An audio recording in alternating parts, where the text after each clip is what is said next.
요한계시록 1장 9절부터 20절까지 한 절씩 교독하겠습니다.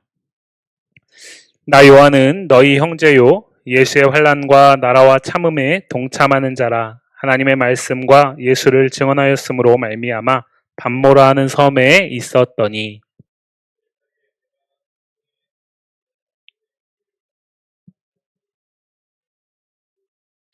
이르되 내가 보는 것을 두루마리에 써서 에베소, 서머나, 버가모, 도아디라, 사데, 빌라델비아, 라오디게아 등 7교회에 보내라 하시기로.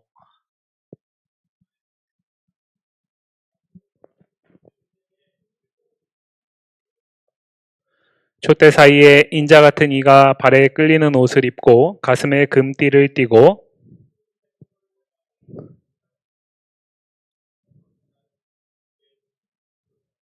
그의 발은 풀무불에 단련한 빛난 주석 같고 그의 음성은 많은 물소리와 같으며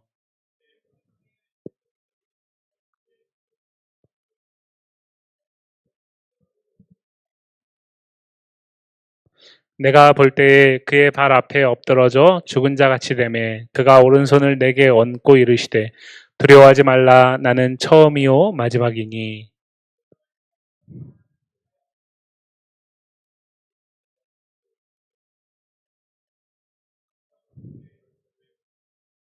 그러므로 내가 본 것과 지금 있는 일과 장차 될 일을 기록하라.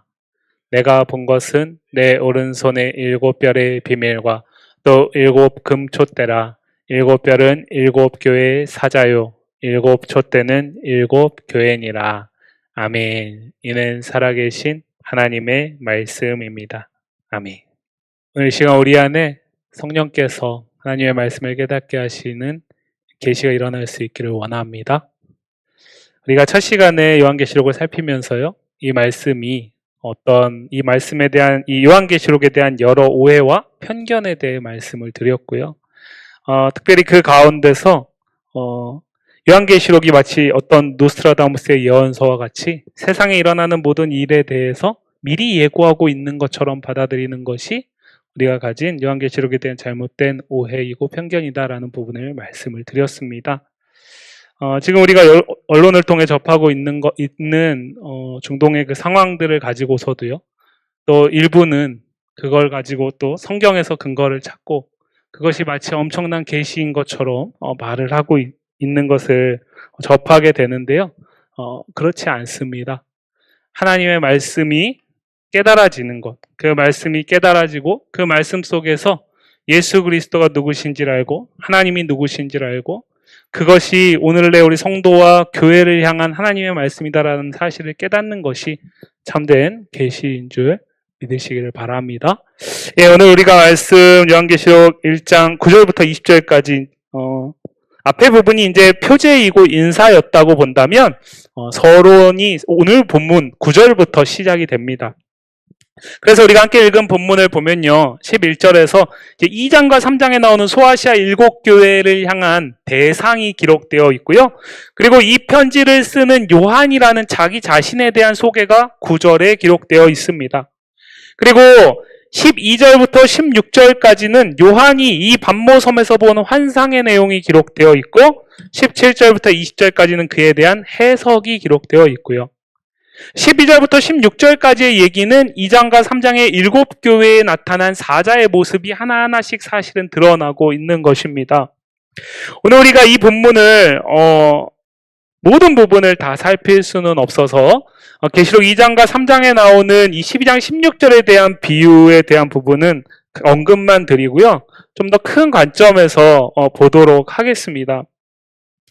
오늘 이 편지를 쓰고 있는 요한은요, 서두의 첫 시간에도 말씀드렸듯이 로마 황제 도미티아누스에게 박해를 당해서요, 그가 반모라는 섬에 지금 유배되어 있습니다. 그는 90에서 약 100세 정도의 나이가 되었다라고 추정이 되고요. 그렇기 때문에 이곳에서 여생을 마감할 확률이 높습니다. 아마 이곳에 유배를 보낸 황제는 이 황제는 거기에서 그냥 그렇게 자연사하고 인생을 끝내기를 생각하면서 아마 그곳에 보냈을 거예요. 그런 요한이 오늘 반모섬에서 하나님께서 그에게 계시를 주신 것입니다. 그런데 오늘 9절 말씀을 보시면 이렇게 말을 하죠. 나 요한은 너희 형제요 예수의 환난과 나라와 참음에 동참하는 자라. 하나님의 말씀과 예수를 증언하였으므로 말미암아 밤모라 하는 섬에 있었더니. 요한이 지금 왜 이곳에 갇혀 있다라고 자기가 자신이 먼저 이야기를 합니다. 저는 이해를 돕기 위해서 그 당시의 시대의 상황을 말씀을 드렸지만, 요한은 한마디로 뭐라고 얘기를 하죠? 하나님의 말씀과 예수를 증언하였으므로 말미암아, 복음을 전했기 때문에, 예수님에 대해서 말하였기 때문에, 그 시대로 말하면 예수가 참 주님이시다라는 사실을 말하였기 때문에, 그것이 로마 황제의 숭배에 어긋나는 행동이었기 때문에, 그렇기 때문에 지금 밤모라 하는 섬에 갇혀 있다, 유배되어 있다라는 사실을 분명하게 이야기를 합니다. 첫 시간에도 말씀드렸지만 저와 여러분이 만약에 이런 상황이라면, 만약에 젊은이였다면 좀 다르겠지만요, 노년에 이제 인생이 얼마 남지 않은 상황 속에 다른 것도 아니고 복음으로 인해서 하나님 앞에 온전한 종으로서 역할을 감당하면서 그로 인해 유배를 당하고 있다면 우리는 아마 그곳에서 깊은 좌절과 회의와 절망에 빠지기 쉬웠을 겁니다. 그런데 놀랍게도 요한은 지금 이곳에서요, 무엇을 하고 있습니까? 정확하게 무엇이라고 딱 나와 있진 않지만 오늘 10절 말씀을 보시면 주의 날에 내가 성령에 감동되었다라고 이야기를 하고 있습니다. 요한이요, 이 요한계시록의 이 환상을 본 것은 주의 날에 성령에 감동된 결과다라고 말을 하고 있어요. 주의 날이 어떤 날입니까? 우리가 구약 성경에서 여호와의 날, 그것은 종말 가운데 오게 될 예수 그리스도의 최종적 심판의 날이지만, 여기서 말하는 주의 날은 예수 그리스도의 부활 이후에 안식일이 아닌 주일을 지킨 초대교회 성도들이 예배하는 날입니다. 요한은 지금 밤모섬에 공동체와 함께 있지 않습니다. 그가 홀로 있습니다. 깊은 외로움과 회의와 절망 가운데 빠져 있을 상황 가운데 있죠. 그러나 그는 무엇을 멈추지 않습니까? 주의 날에 저와 여러분이 하는 그것을 멈추지 않습니다. 예배를 멈추지 않습니다.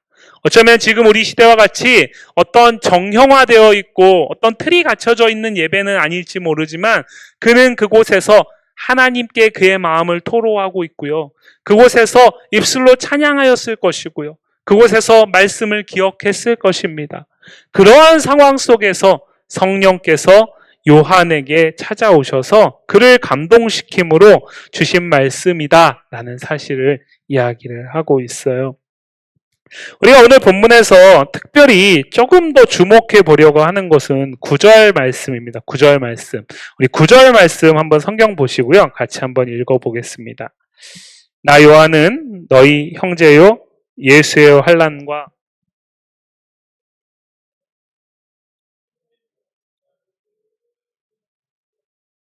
밤모라는 섬에 있었더니. 자, 이 말을 지금 요한이라는 사람이 하고 있다라는 사실을 우리가 간과하기 쉬운데요, 이 말을 지금 요한이 하고 있어요. 요한이 어떤 사람입니까?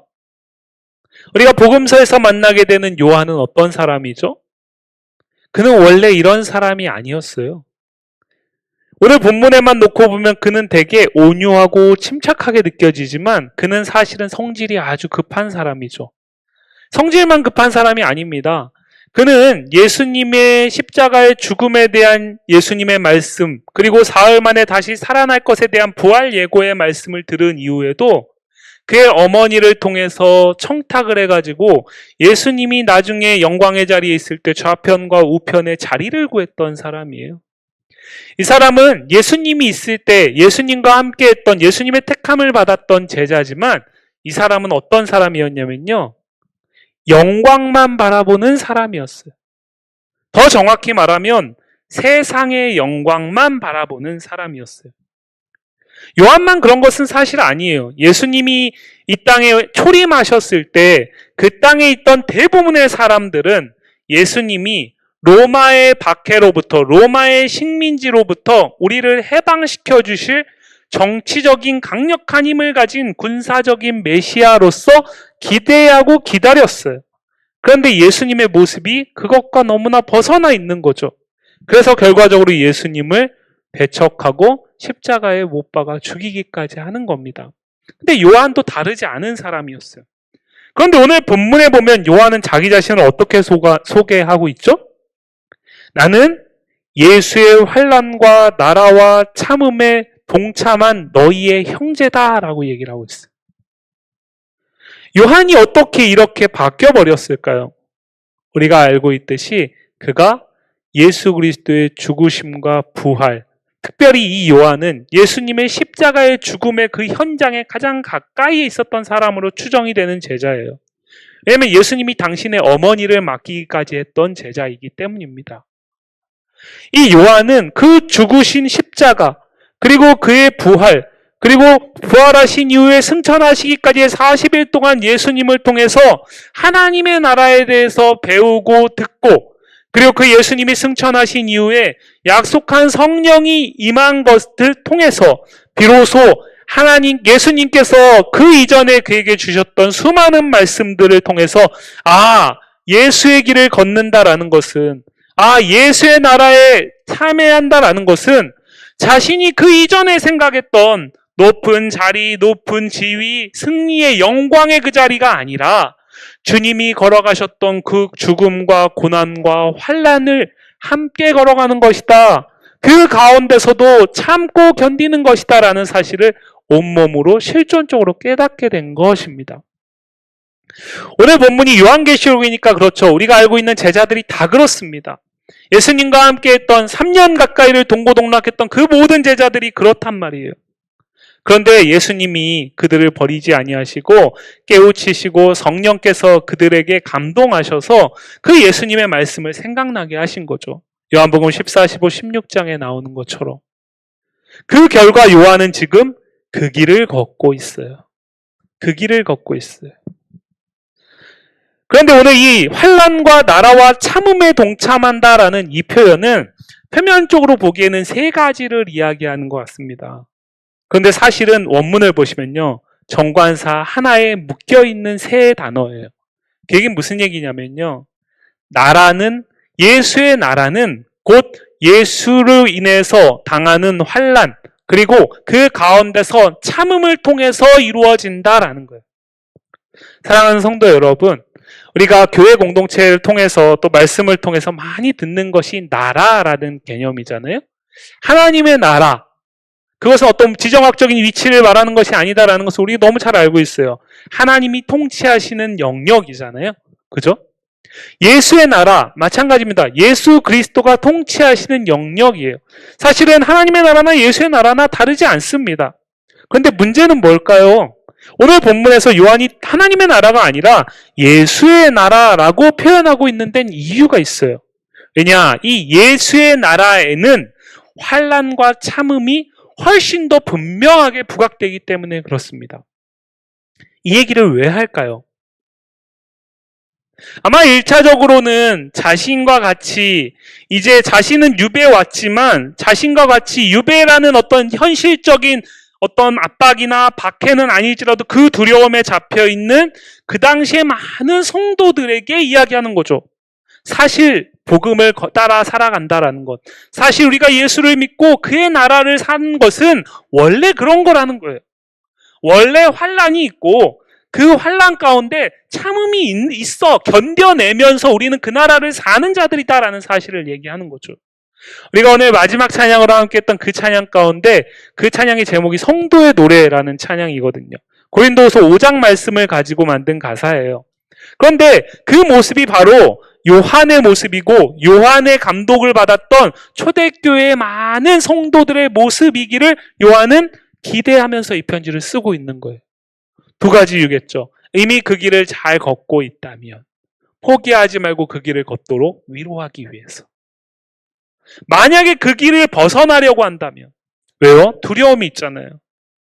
오늘 나와 함께 예배하던 내 옆에 어제 내가 함께 예배했던 내 지체가 오늘 이 황제의 박해로 인해서 끌려가서 모진 매를 맞고요, 요한처럼 유배를 당하고 감옥에 갇힐 수 있는 현실을 온 눈으로 두 눈으로 목도하는 그 현실 속에서 이들이 취할 수 있는 것은 두 개일 거예요. 하나는 그럼에도 불구하고 참고 견디며 그 길을 걸어가는 거고, 또 하나는 뭘까요? 그 두려움과 불안으로, 공포로 인해서 뒤돌아오는 걸 겁니다. 히브리서도 그렇고 초대교회 성도들을 향해서 쓴 모든 일반 서신, 공동 서신이라고 하는 모든 편지에서 이 얘기를 합니다. 요한계시록도 마찬가지예요. 여러분 기억하셔야 돼요. 지금도 마찬가지입니다. 왜 그럴까요? 우리가 지난주에 목사님을 통해 4절부터 8절까지 말씀을 들으면서 7이라는 수는 보편수, 완전수, 충만수라는 사실을 들으셨잖아요.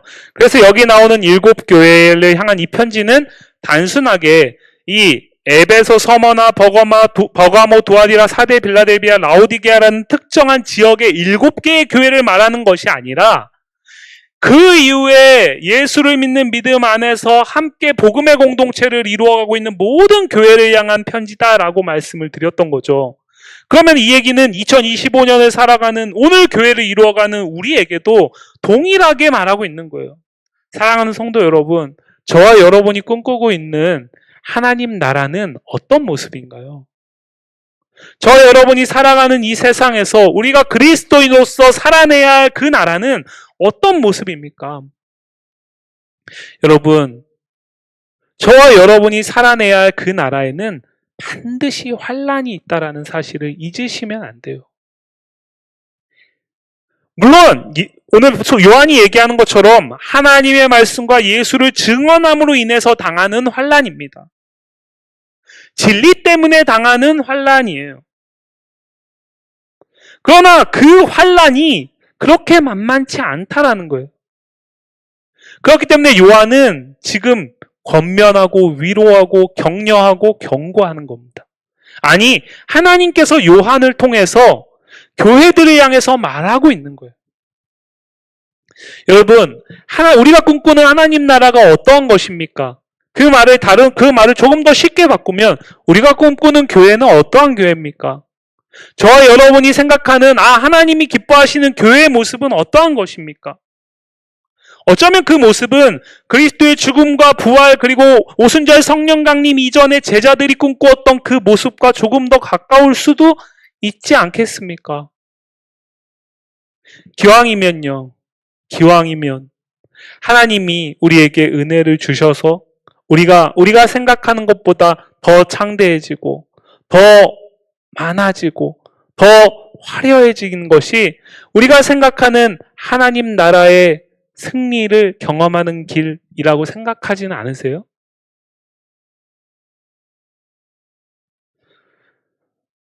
우리가 회복해야 할 것이 바로 이것입니다. 예수의 나라에 참여한다라는 것은 단순하게 2000년 전 십자가의 그 예수님이 나를 위해서 십자가를 지셨다라는 사실을 내가 믿는다라는 고백에 그치지 않아요. 만약에 그렇다면 오늘 사도 요한은 이렇게 말했을 거예요. 나 요한은 너희 형제요 예수의 환난과 나라와 참음을 믿는 자다 라고 얘기를 했을 거예요. 그런데 오늘 뭐라고 표현하죠? 동참한다 라고 표현해요. 동참은 뭡니까? 바로 지금 그 삶에 함께 한다라는 거예요. 그렇기 때문에 오늘 후반부의 말씀 속에서 이 비유에 대한 해석을 하시면서 해석의 말씀 속에서 이렇게 나오는 거죠. 곧 나는 살아있다. 전에는 죽었으나 지금은 살아있는 자다. 우리가 신앙의 고백 가운데 담듯이 예수님은 부활하시고 승천하셔서 보좌 우편에서 지금도 세상을 다스리고 계셔요. 특별히 요한계시록 말씀으로 말하면 지금도 그 보좌 우편에서 그 7눈을 가지고 7 금촛대를 붙들고 7 별을 오른손으로 쥐시고 무엇을 보고 있다라는 거예요? 교회를 보고 계신다라는 거예요. 여러분, 요한계시록은 세상에 어떤 일이 후에 일어날 것이다에 대한 무서운 이야기를 하기에 앞서서 교회에게 주는 말씀이다라는 사실을 꼭 기억하셔야 돼요. 교회를 향한 위로와 경고예요. 이 요한계시록의 기준에 따르면 예수님이 그 보좌 우편에 살아서 역사하시며 두 눈으로 부릅뜨고 교회를 보고 계시는 그 주님은 다른 것으로 교회를 판단하지 않으신다라는 거예요. 그 교회가 주님의 길을 함께 걸어가고 있는가? 아니면 그래서 그 길을 걸어가면서 환난 당하기를 기꺼이 감당하고 힘겹고 어렵지만 기꺼이 참아내면서 예수의 그 나라를 동참하는 일을 포기하지 않고 있는가? 아니면 그 길이 협착하고 너무나 힘들기 때문에 그 길을 걷지 않고 세상의 영광을 바라보면서 나름대로 걸어가고 있지 않은가? 그 두 가지의 기준밖에 없다라는 거예요. 이제 후에 요한계시록 2장과 3장 말씀을 보시면 아시겠지만, 아니 이미 말씀을 들으셨기 때문에, 많이 들어보셨기 때문에 아실 거예요. 소아시아 7교회, 이 7교회 중에 칭찬받은 교회는요, 우리가 생각하기에, 이 세상에서 사람들이 생각하기에는 예수의 나라가 그런 거라면 나는 그 나라 속하고 싶지 않다라는 모습에 훨씬 가까운 나라예요. 그런데 칭찬을 하나도 받지 못한 교회는요, 이 세상 사람들이 보기에는 예수의 나라가 그런 나라라면 그 나라 나도 기꺼이 걸어가지 할 만한 나라라는 거예요. 저와 여러분이 오늘 걷고자 하는 그 나라는 어떤 나라입니까? 우리 이 시간 자문해 볼 수 있어야 돼요.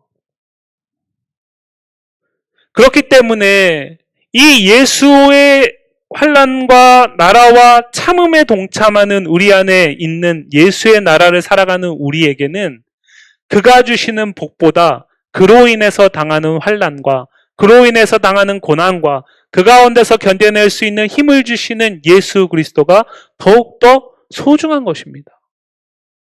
여러분, 우리가 그냥 그런 쉽게 이런 말 하잖아요. 우리가 어떨 때 예수님을 찾죠? 여러분, 일이 술술 잘 풀리고 아무런 고난도 없을 때 예수님을 찾나요? 안 그렇잖아요.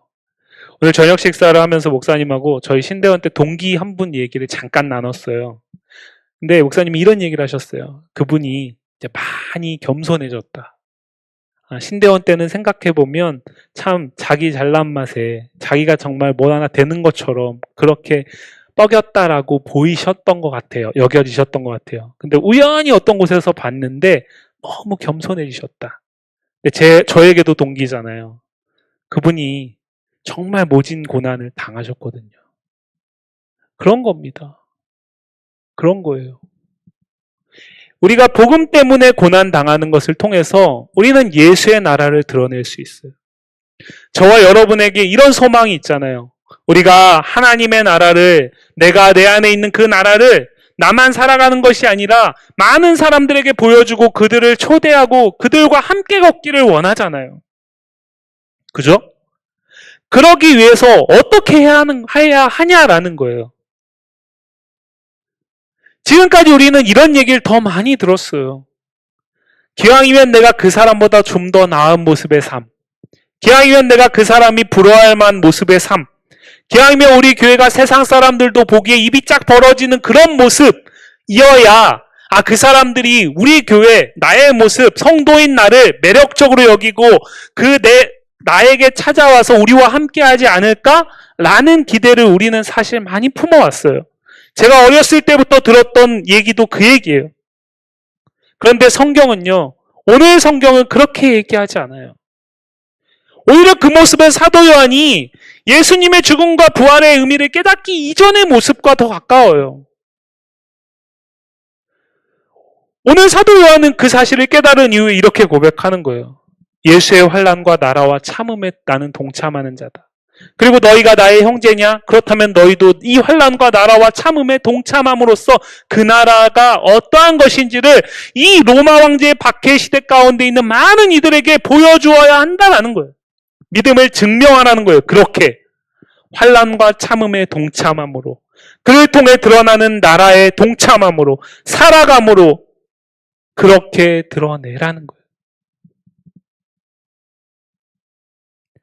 오늘 본문 17절과 18절 말씀을 볼까요? 왜 그렇게 할 수 있냐? 우리가 그렇게 할 수 있는 이유가 뭐냐면 바로 그것은 이미 이기신 예수님 때문에 그래요. 17절 하반절과 18절 말씀 한번 같이 읽어보겠습니다. 두려워하지 말라부터 읽습니다. 두려워하지 말라. 나는 처음이요 마지막이니 내가 전에 죽었었노라. 볼지어다 이제 세세토록 살아있어 사망과 음부의 열쇠를 가졌노니. 구약 성경에서 뭐라고 얘기를 하죠? 여호수아에게 두려워하지 말라 내가 너와 함께함이라. 이사야에게 두려워하지 말라 내가 너와 함께함이라. 그런데 오늘 요한계시록에서는 사도 요한에게 뭐라고 말씀하십니까? 두려워하지 말라. 나는 처음이요 마지막이다. 나는 지금도 나의 주권을 가지고 이 세상을 통치하고 있고 교회를 다스리고 있다라는 거예요. 그런데 그 나는 살아있다. 내가 전에는 죽었었다. 그러나 나는 지금 살아있다. 내가 세세토록 살아있고 사망과 음부의 열쇠도 내가 가지고 있다. 무슨 얘기입니까?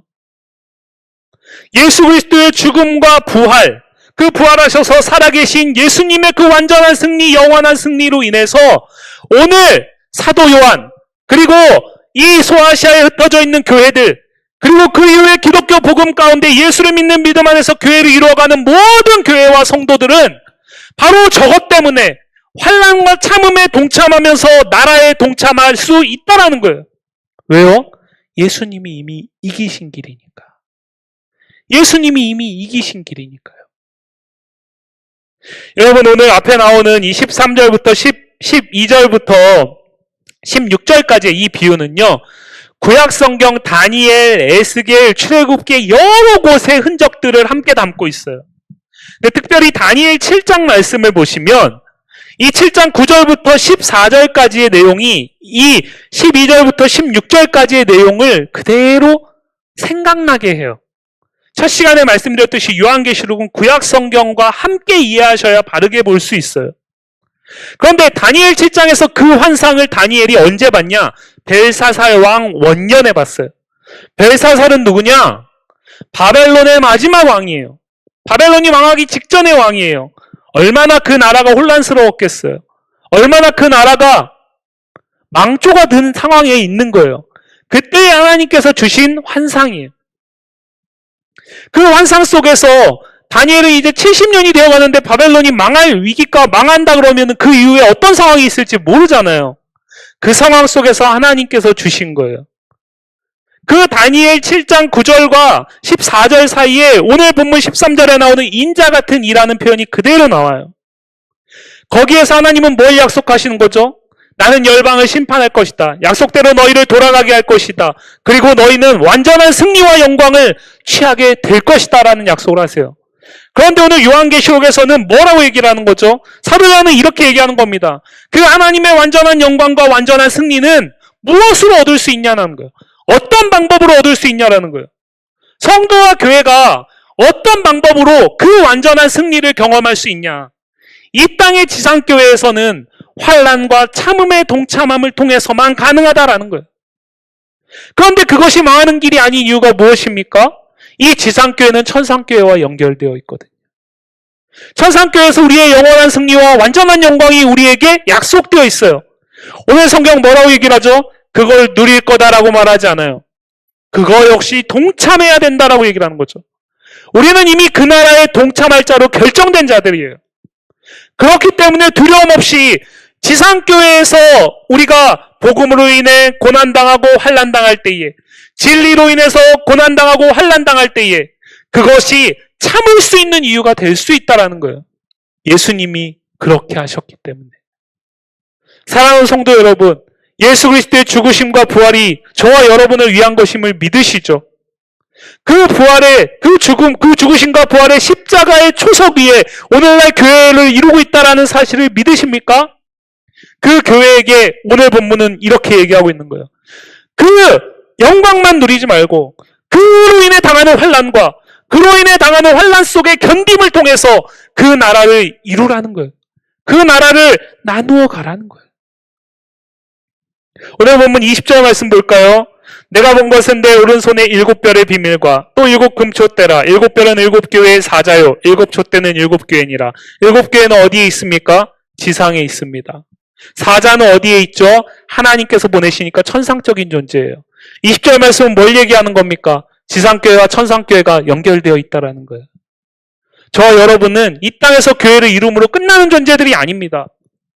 우리는 이 땅에서 우리가 미리 맛보는 그 예수의 나라, 그 그리스도의 나라를 완전한 영광 가운데 천상교회에서 함께할 자들이라는 사실을 오늘 사도 요한은 얘기하는 거예요. 비록 유배되어 있지만, 비록 박해의 현실 속에 있지만, 비록 견딜 수 없는 고통 속에 놓여 있을지 모르지만, 그럼에도 불구하고 참아낼 수 있는 성령의 은혜를 구하면서 견디고 견뎌나갈 때에 그를 통해 드러나는 예수의 나라가 지상교회를 이루어가는 우리에게 하나님의 기쁨과 영광이 될 것이고, 그것을 보면서 교회의 머리 되시는 주님께서는 잘하였다고 칭찬하신다라는 거예요. 사랑하는 성도 여러분, 오늘 말씀은 저와 여러분에게 위로가 됩니까? 경고가 됩니까? 오늘 이 말씀을 우리에게 위로가 되고 있다면 그 위로 안에서 묵묵히 예수의 나라의 환난과 참음으로 동참할 수 있는 귀한 은혜가 있기를 원합니다. 경고로 받아들여 주신다면 늦지 않았습니다. 돌이켜 환난과 참음의 동참함을 통해서만 예수의 나라에 동참할 수 있다라는 사실, 그 예수의 나라를 이루어갈 수 있다라는 사실, 살아낼 수 있다라는 사실을 의심치 마시고 예수와 그리스도의 복음으로 인해서 고난당함을 기꺼이 감당하시며 기뻐할 수 있기를, 그러한 한 분 한 분의 성도님들이, 또 그러한 우리가 모여있는 우리 교회, 그렇게 주님의 영광을 나타낼 수 있기를 주님의 이름으로 간절히 소망합니다.